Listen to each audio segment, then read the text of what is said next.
So I went hitchhiking today for the first time. That was pretty fun. I met a girl when I was in New Zealand who lives in Australia, and so I met up with her today, and we went and took the train from Sydney up north towards Newcastle, and partway along the way we stopped off at a little town and hitchhiked from the train station out to another little town, and then did a walk out in the forest on this trail. And then once we were done with our forest walk, then we went and hitchhiked back to the bus station and got back on the train and finished our way off to Newcastle.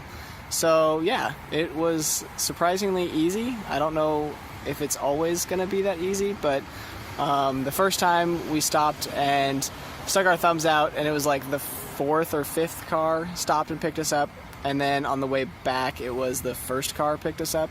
So I think that we got a little bit lucky on that, but yeah, it was cool. It was a lot of fun. And then when we were out in that little town where we did our hike from, since we were moving from Sydney up towards Newcastle, I had all of my stuff with me. I had my big backpack, and so when we got into that little town, we just kind of walked around a little bit and stopped into cafes and asked, hey, do you know where we can leave this bag while we go for a hike? And after a couple of places that we asked, we found a place that offered to store my bag for me while we went on our hike.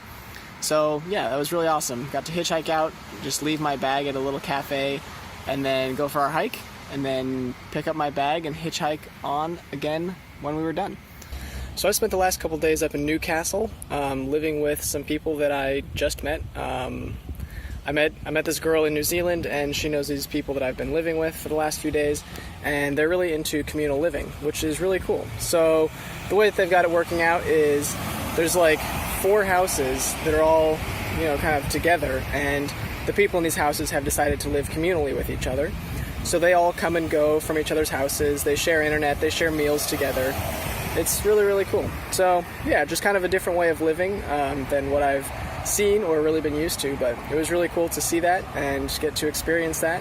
They had people coming and going all the time. Like I said, dinner was, somebody would cook up a huge meal and then random people would just be showing up from next door. So really cool. It's a different way to do things, but I think it might be a good way to do things. You have a nice family built up out of the people that live around you.